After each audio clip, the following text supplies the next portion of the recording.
toward the one, the perfection of love, harmony, and beauty, the only being, united with all the illuminated souls who form the embodiment of the Master, the Spirit of guidance. Our theme for tonight is breakthrough. So what do we mean by breakthrough? Well, the spiritual journey is an ongoing process of awakening. And we might ask ourselves, awakening from what?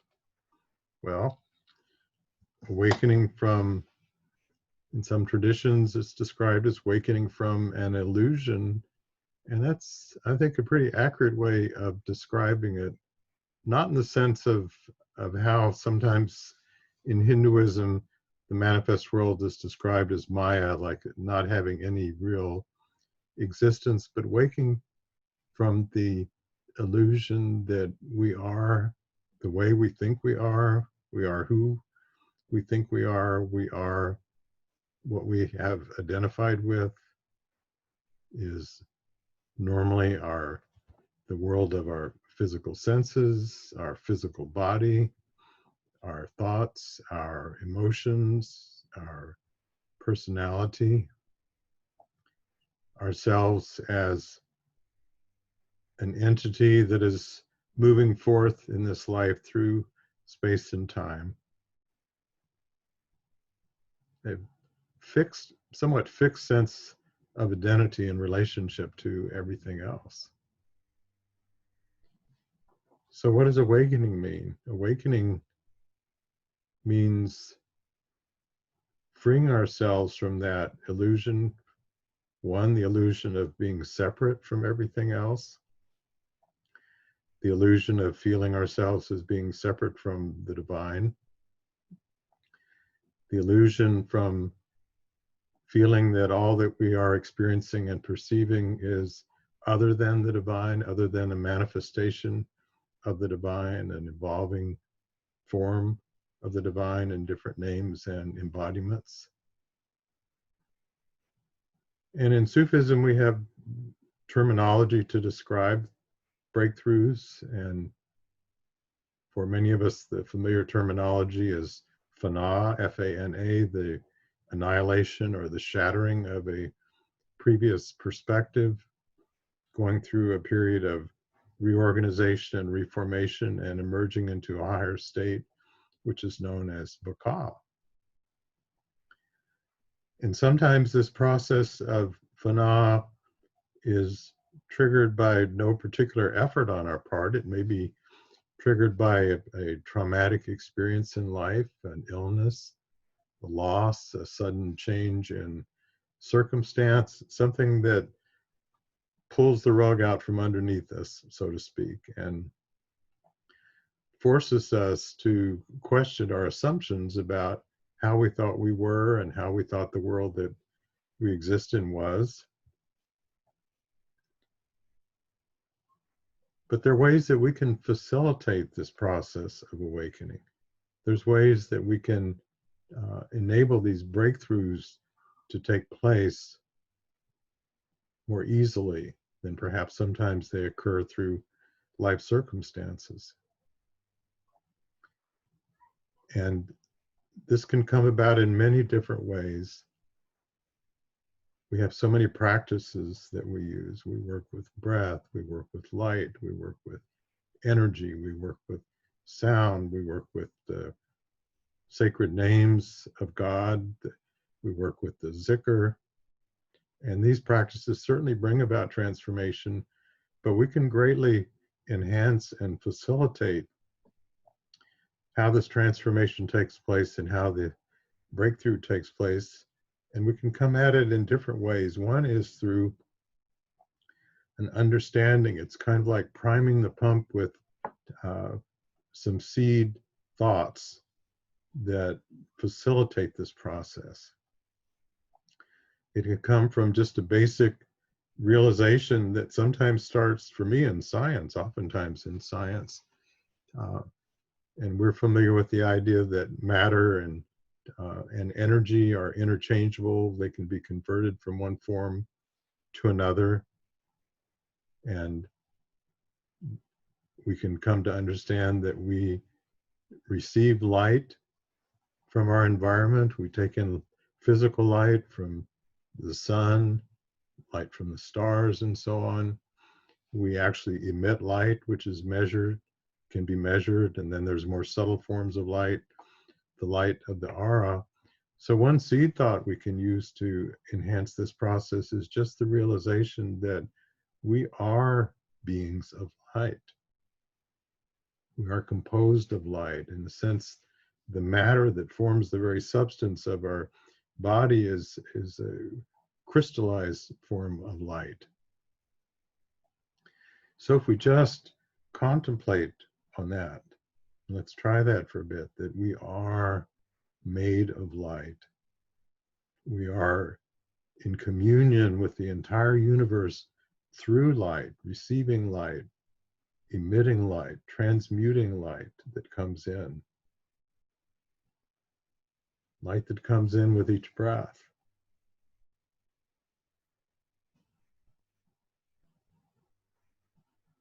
And this simple awareness begins to trigger something. Perhaps we can feel the effect of this light enhanced in the very cells of our body as they receive it and also emit light.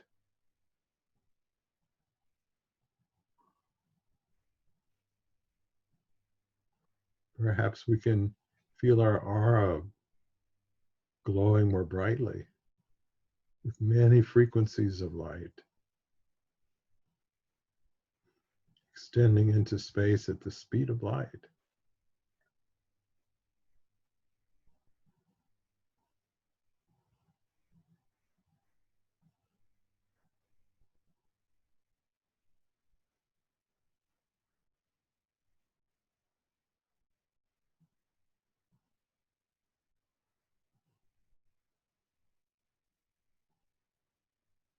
And perhaps we begin to feel a quickening even into our body, perhaps a pulsing sensation or tingling sensation in our hands and feet, and perhaps even in our face,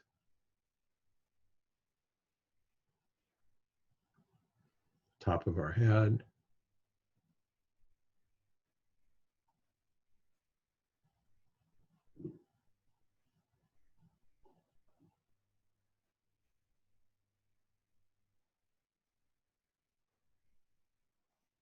So this enables us to break through or break free of the constraints and constrictions of the perception that we're just solid matter, opening up a whole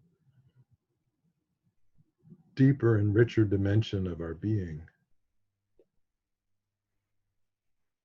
And this dimension of our being, of being made of light, of many forms of light, enables us to begin to awaken to our existence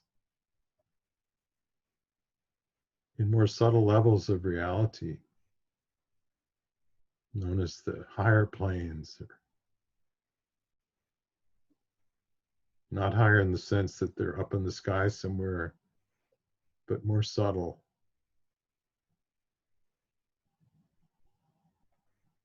So just allow a new seed of your consciousness now to be that you are comprised of many frequencies of light, including very subtle frequencies of light. And just allow yourself to open to the awareness of being a being of this light, this kind of light, this symphony of light that doesn't stop at the boundaries of your skin, but it's a communicative light, communicating outwardly in what the Sufis call the cosmic dimension with everything in existence, but also communicating in the vertical or transcendent dimension subtler and subtler levels, communicating with the divine aspect of your being.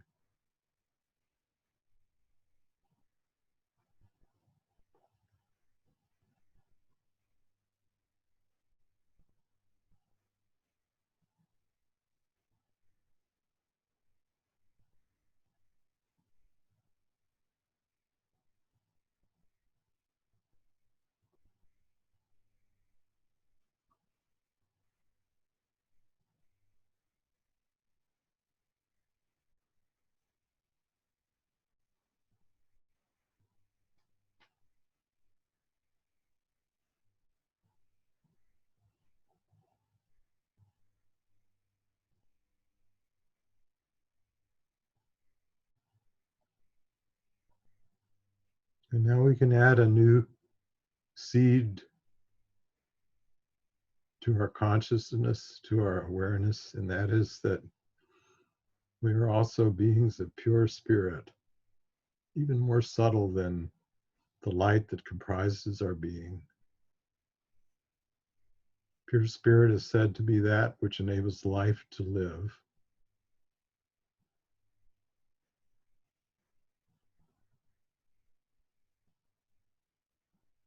And the energy of pure spirit is often experienced as a descending kind of energy moving down through the crown of the head, through the body.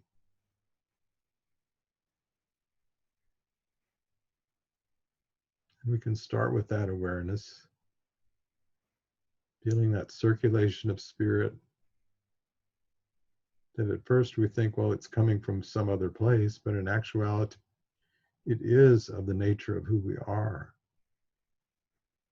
And it's not only a descending energy, but it's also one that emanates outwards into space and has its impact not only in the usual dimensions of space and time, but throughout the subtle realms of our existence.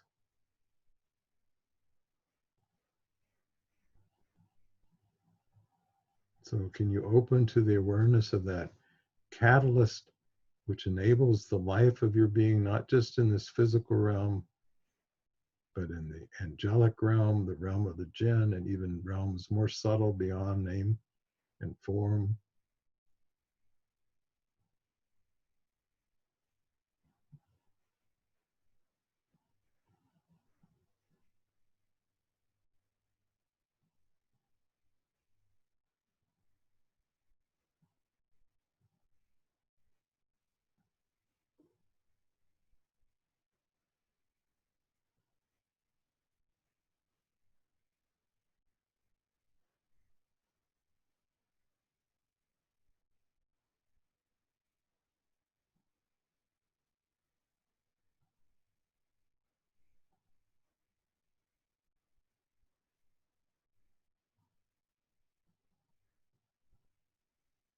And we can plant a new seed now into our awareness, and that is one that frees us, even in this subtle state of awareness of our being, frees us from feeling like we have sort of a fixed place of relationship with everything else, like a base station, but instead awakening to the awareness that our actual being, as the mystics say, is vast as the universe and interpenetrates and interconnects with all beings,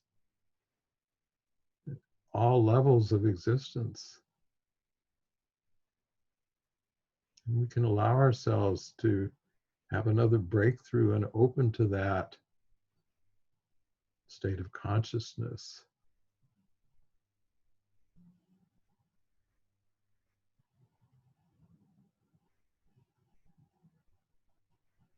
A level on which we are communing with the angels and archangels and the masters and saints and prophets.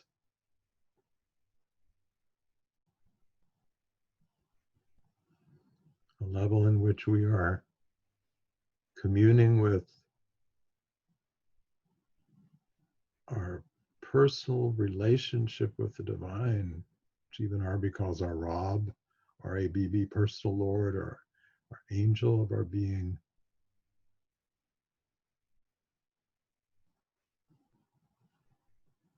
Can you allow yourself to have the breakthrough of opening to that awareness, that modality of experience, that intimacy?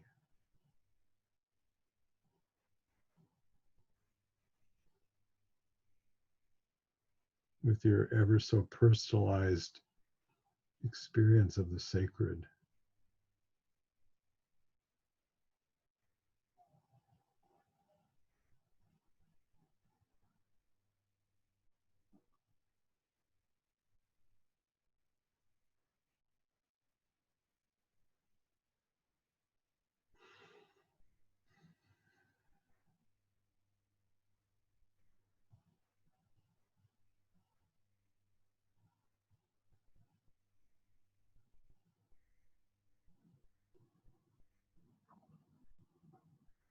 As I've often quoted the saying of the ancient Sufi, which I will paraphrase for more modern language: "O man, O woman, if you but knew that you are free."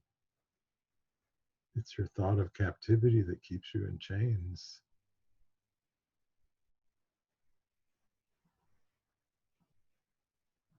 Can you allow yourself to step out in multiple dimensions from that illusory confinement, constriction imposed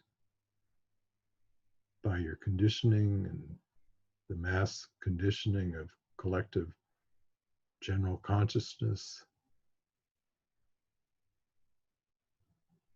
like waking from a dream?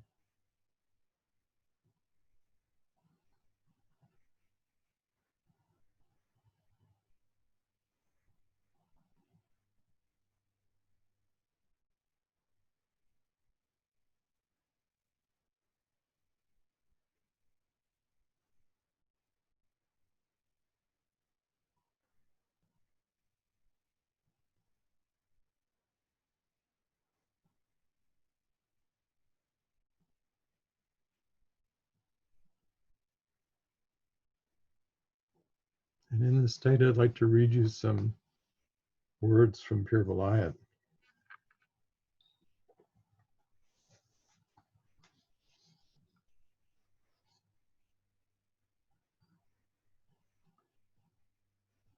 The breakthrough of freedom from any manner of constraint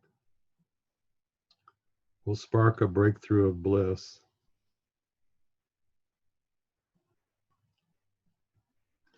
Suddenly, everything assumes great clarity. It's as though we had awakened from an illusion. If we apply this to our appraisal of the physical world, we will enjoy a sudden breakthrough of awakening. So our relationship with the physical world will no more be an I-it relationship, but one of deep communion and resonance. We will envision the physical universe as the body of a being, and the cosmos as being that being.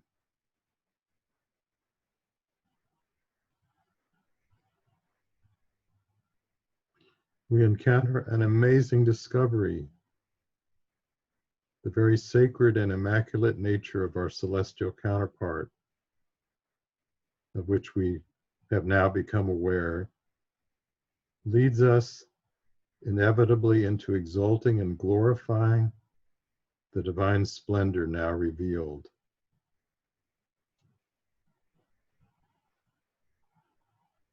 Awakening is like the breakthrough of the clarity of light.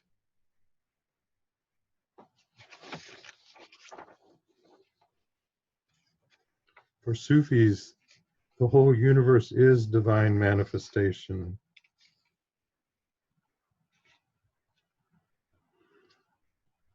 The breakthrough comes when we discover the features of our countenance behind our face, This is our real face, actually our cosmic face, and it's incredibly beautiful.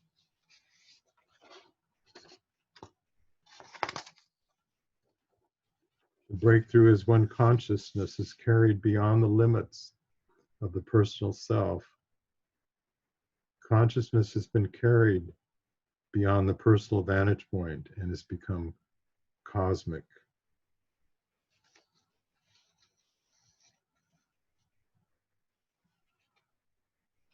And this is from Hazrat Inayat Khan. Here is the breakthrough.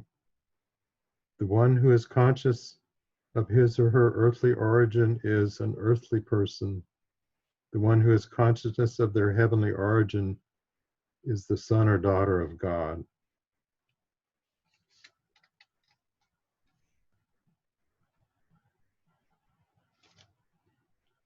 There's a breakthrough of light right down to your aura, light that reaches right into the stars. The stars are beings, this is pure light again, not little bits of light in the sky, they are beings of light. While the photons of your aura are bombarding the stars, your being is connecting with the beings of the archangels of the stars. There is communication on all levels. There is light upon light, and life communicating life to life, and the ecstasy of creation, and you are part of that wonder.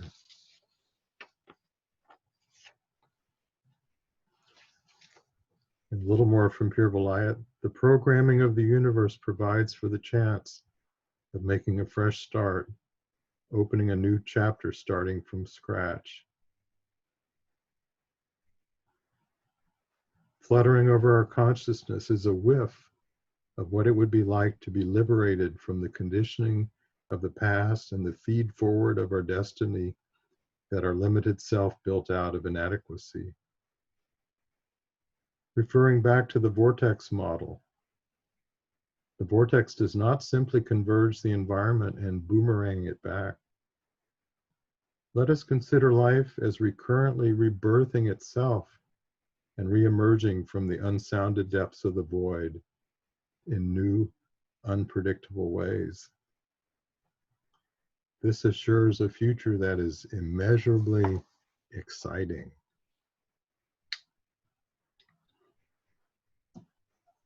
And we have the infinite grace and blessing to be able to awaken, to become capable of participating in this never-ending divine unfoldment.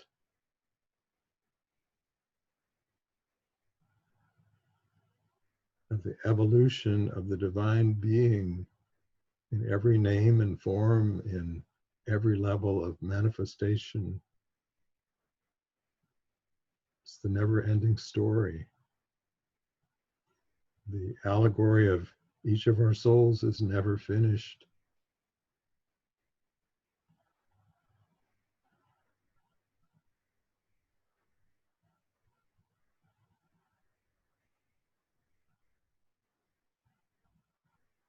So now let's plant another seed into our consciousness. And this seed is allowing yourself to experience this freedom, that you are free from all of the past conditioning and limitation.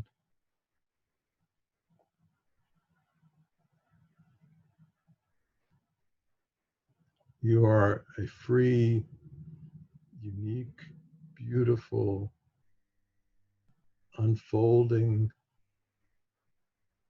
human divine being.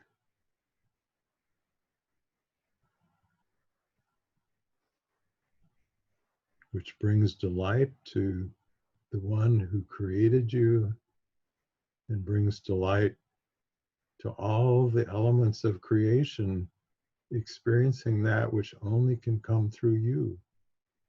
And similarly,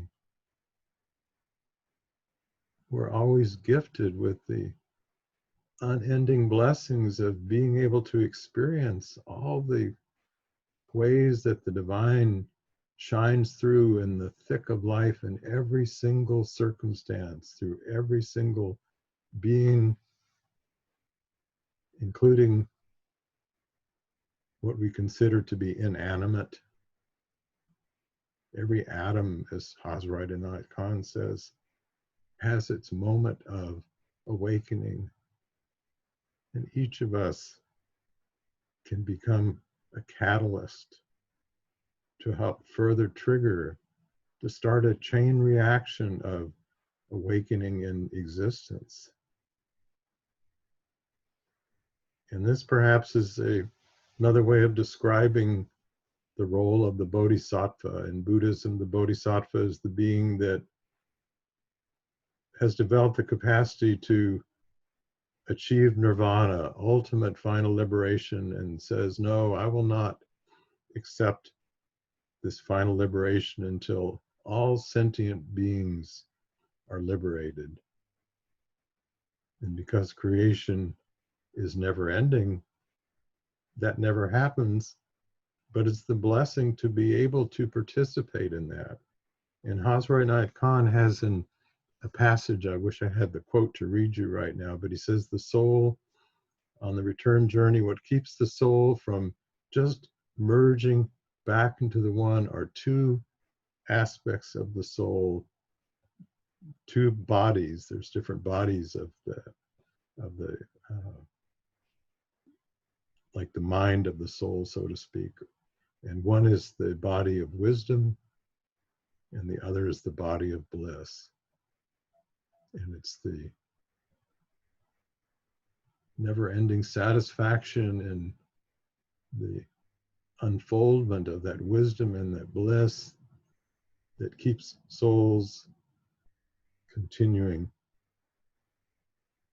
to be in existence on all levels, from the physical manifestation that we are familiar with to the most subtle realm of existence. So feel that choice that the mystics say we made in pre-eternity, that we have chosen to be the, you could say, the spiritual pioneers, the settlers of new territory, the carving out of new pathways.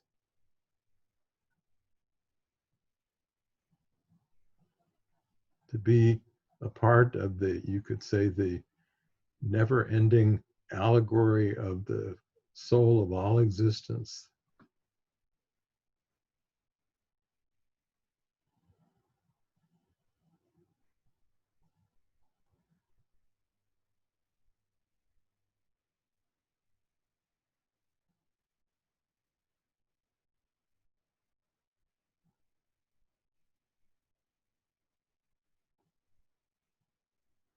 So I'm going to put some music on and allow yourself in this music just to let your soul soar. Experience the ecstasy of the freedom having been brought about by these multiple breakthroughs.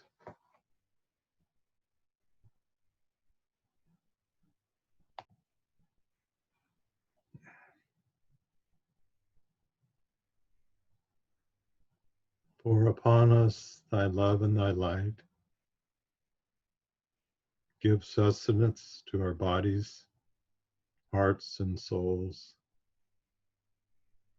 Use us for the purpose that thy wisdom chooseth,